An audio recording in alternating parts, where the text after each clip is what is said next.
Yo, hey guys, welcome back.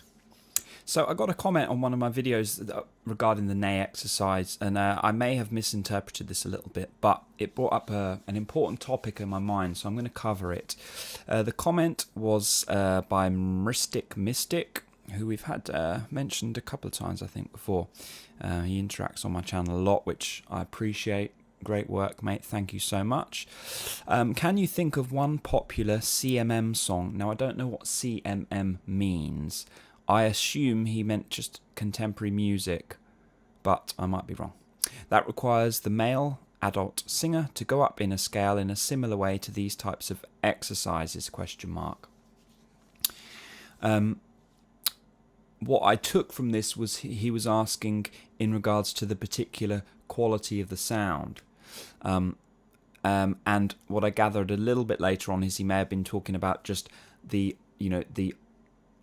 arbitrary up and down of a scale in a very kind of linear fashion. Are there songs that go up in a linear fashion with a melody like that, basically? So the answer to that would be most songs, the melody's not going to have as broad a pitch range, an octave and a half.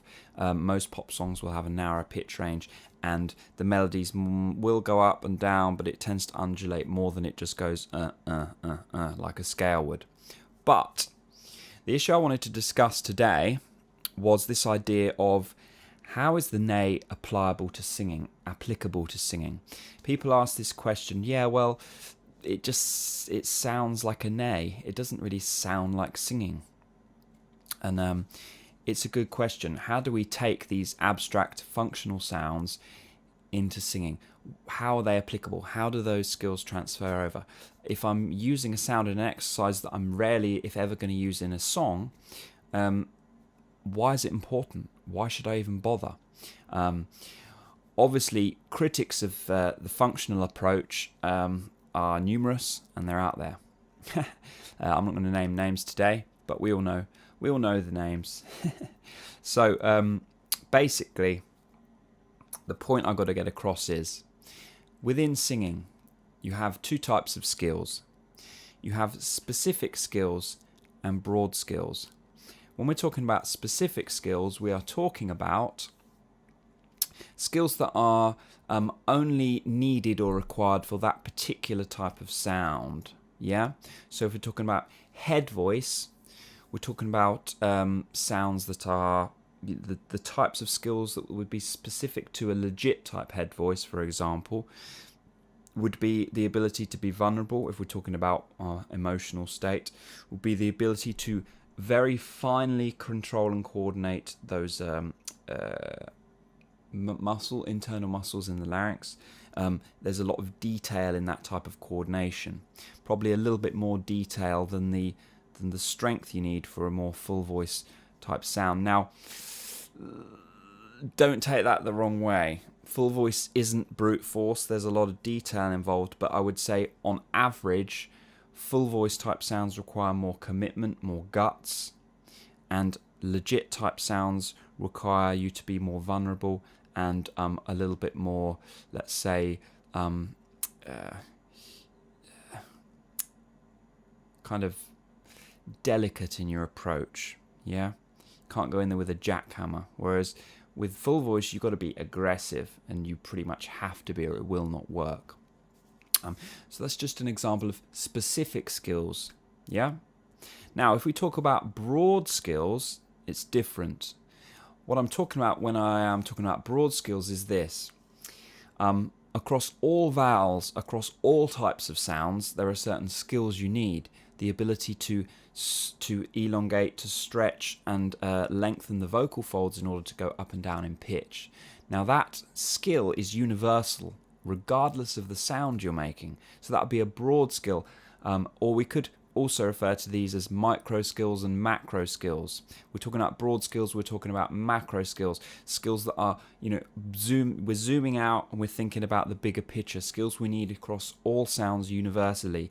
The other is obviously chord closure. We need some skill in the degree to which we're closing up those chords, and the amount that we nurture that skill over different sounds. It will help our singing, broadly speaking. Yeah? Also, airflow. Yeah, we've got to develop some skill with that. The ability to regulate it and keep it consistent as we do a scale or we do a phrase in a song. So all of these skills are broad strokes with the brush, so to speak. They're broad skills. They are macro skills. Yeah, so when somebody asks me, yeah, but that doesn't sound like singing, immediately in my mind I'm thinking, yeah, but we've got macro skills we have to develop. So the sound doesn't matter if we're talking about macro skills. Now the sound might matter if we're talking about micro skills.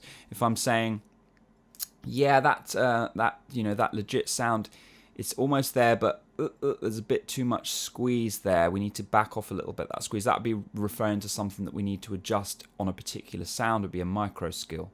A macro skill, we're saying, didn't quite make that pitch, or we lost compression. Let's try again. Yeah, so when somebody asks me, how does this apply to singing, when we're talking about abstract sounds, functional sounds, I'm thinking broad strokes, broad skills. That's how it always applies, because any sound you make, if it's done efficiently, if it's done easily and freely, you are developing and working that skill and ability to sing broadly, to basically sing at speech level, should we say. And that's how these functional sounds apply. Yeah. Sometimes, and couple of videos I've done recently, especially one of them where I had like a